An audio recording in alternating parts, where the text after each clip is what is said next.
Selanjutnya kita akan membahas mengenai PID controller. Jadi kita akan coba membuat program sederhana untuk melakukan manual tuning PID controller ya, parameternya dengan menggunakan Octave. Nah, cuma sebelum itu saya akan coba perkenalkan satu fungsi yang cukup penting, yaitu namanya feedback ya. Ini salah satu fungsi yang bisa kita jumpai di control package. Nah, jadi apa fungsinya dan bagaimana kita apa gunanya dan bagaimana cara kita memakainya, saya coba jelaskan di sebelah kanan ini.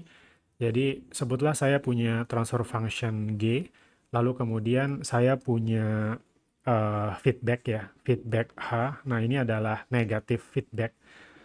Kalau seandainya terhadap sistem seperti ini, saya run ya, fungsi ini feedback dengan sinteks seperti ini, G, H, maka nanti hasilnya adalah si fungsi feedback ini akan menyederhanakan sistem ini menjadi open loop transfer function, yaitu dengan persamaan G dibagi 1 plus GH. Nah, ini yang sudah sering kita bahas juga ya di block diagram simplification. Jadi, simplification of block diagram ini adalah di antara salah satu fungsi yang penting nih. Jadi, kalau seandainya kita ketemu dengan negative feedback seperti ini, lalu kemudian kita bisa simplifikasi dengan rumus G dibagi 1 plus GH. Oke, kita coba ambil contoh yang sederhana ya. Misalnya G sama dengan 1 per S kuadrat ditambah 4. Lalu kemudian feedback-nya kita ambil satu saja. Jadi ini kita sebut sebagai um, unity feedback atau negatif unity feedback ya. Maka kalau kita run fungsi feedback ini, nanti kita coba kasih nama G2 ya. G2 sama dengan G dibagi 1 plus GH. Atau sama dengan 1 per S kuadrat ditambah 4 dibagi 1 plus GH. Ini kalau ditambahkan 1 kan berarti S kuadrat ditambah 5 dibagi S kuadrat ditambah 4. Ini bisa kita coret sehingga hasil akhirnya adalah 1 per S kuadrat ditambah 5. Baik, kita coba di program di Octave ya. Jadi sebagai contoh, numerator kita punya 1, lalu kemudian denominator kita punya 1 karena S kuadrat ditambah 4 ya, 1, 0, kemudian 4. Nah, seperti ini. Lalu kita bikin transfer function G. G sama dengan transfer function numerator, denominator.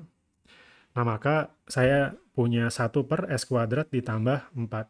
Lalu saya coba tampilkan di sini cara memakai feedback ya. Jadi fungsi feedback, sinteksnya seperti itu, kita tentukan transfer function utamanya, lalu koma, transfer function untuk negatif feedback-nya. Dalam hal ini H, bisa kita tulis terlebih dahulu H sama dengan 1, atau ini langsung saja 1 gini ya, seperti ini.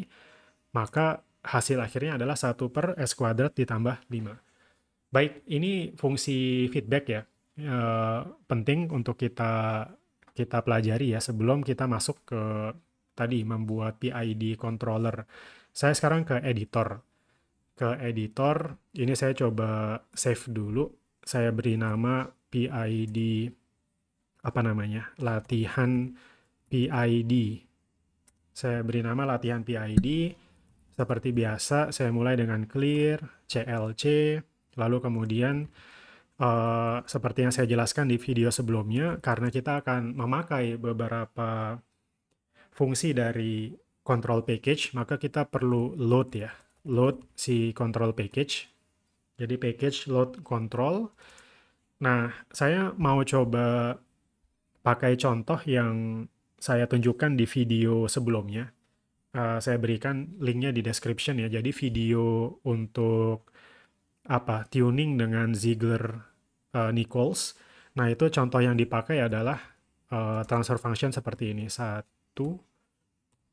ini numeratornya, terus kemudian denominatornya adalah 1, 6, 5, 0. Ini setelah disederhanakan ya, menjadi seperti ini. Lalu kita coba buat transfer function numerator, denominator. Nah, seperti ini ya. Nah, lalu kemudian Nah, ini sekarang saya coba ke bawah. Nah, yang namanya PID controller, bentuk yang paling sederhana ya. Jadi bentuk template yang paling sederhana adalah kita memiliki controller di depan transfer function G ini. Nah, controllernya terdiri dari 3 komponen, yaitu KP, KI, dan juga KD. Nah, ini yang kita sebut sebagai proportional controller, integral controller, sama derivative controller. Nah, ini masing-masing memiliki karakteristik yang berbeda ya, karena si KI ini KI per S ya. Jadi, apa namanya, memperkenalkan pole baru ini nanti. Kemudian ini KD dikalikan dengan S. Ini tiga ini kita kombinasikan, kita jumlahkan, lalu kemudian digabungkan, dikalikan. Ini yang kita sebut sebagai controller, PID controllernya ya.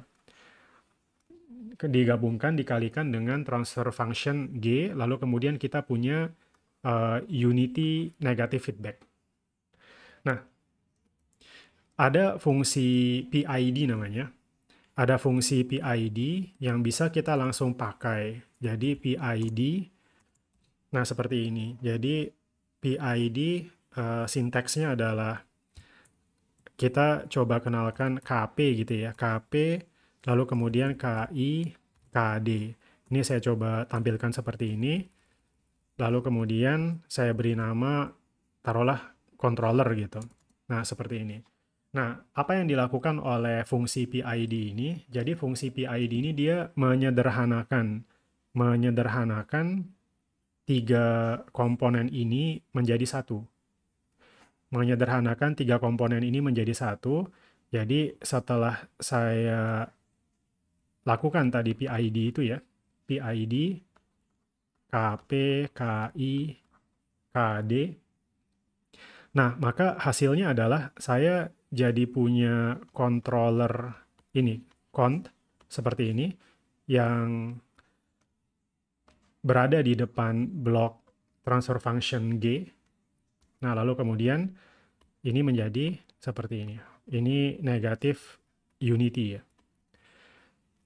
Nah, setelah itu tentu yang perlu kita lakukan adalah, ini karena sudah disederhanakan seperti ini, nah berikutnya adalah kita perlu mengkombinasikan bloknya controller itu dengan G. Ini bisa kita lakukan dengan feedback. Jadi saya bisa lakukan dengan feedback ya. Feedback, tadi fungsinya sudah kita pelajari. Nah, dalam hal ini controller itu dikalikan dengan G, kemudian hanya kan satu ya. Oleh karena itu bisa seperti ini. Saya beri nama ini sebagai G2 saja. G2. Oh ya, ini KP, KI, dan KD harus kita kenalkan terlebih dahulu, kita state ya. Karena kalau tidak nanti si programnya akan bingung nih, akan error, KP ini apa, KI ini apa, KD ini apa. Nah, jadi saya mau coba langsung pakai yang ada di contoh, di video, untuk transfer function yang ini ya.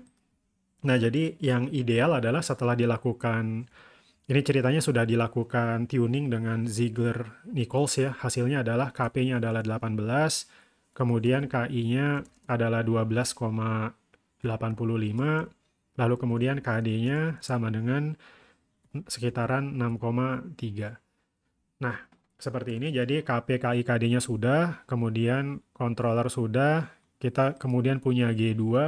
Nah, ini setelah kita lakukan fungsi feedback, maka ini menjadi seperti ini, G2 open loop transfer function.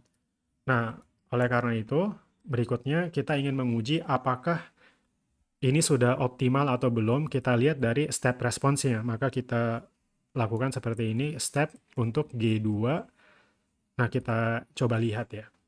Baik, kira-kira programnya seperti ini. Jadi kalau sudah kita save, Ctrl S, lalu kemudian saya balik ke command window, saya coba panggil latihan PID. Nah, jadi bisa dilihat di sini, ini ya, di workspace-nya nilai KP, KI, sama KD-nya ada, lalu kemudian ini G maupun G2-nya bisa kita panggil ya. G2 menjadi seperti ini. Ini adalah fungsi gabungannya. Nih, fungsi gabungan ya. Jadi tadi G2 sudah kita gabungkan dari semuanya. dari 3 komponen P, I, dan D-nya, serta digabungkan dengan transfer function utama D-nya. Maka hasil akhirnya seperti ini. Lalu ini adalah step response-nya ya. Jadi bisa kita lihat step response hasil manual hasil tuning berdasarkan prinsip dari Ziegler-Nichols. Nah, tentu berdasarkan textbook, penjelasan textbook ya, terutama dari Ogata, karena saya biasanya mengambil ini dari Ogata, ini bukanlah yang paling optimal. Maka setelah dilakukan tuning dengan Ziegler-Nichols, masih bisa dilakukan fine tuning secara manual berdasarkan tabel, petunjuk dari tabel, agar bisa didapatkan hasil yang lebih optimal. Sebagai contoh, ini kan overshoot-nya masih sangat tinggi ya, di atas 50%. Tentu kita tidak ingin terjadi hal seperti itu. Walaupun steady state error-nya mendekati 0, nampaknya mendekati 1 ya nilainya. Nah, tetapi ini masih bisa dioptimasi, seperti misalnya nilai KP-nya dirubah, KI-nya disesuaikan, KD-nya juga demikian.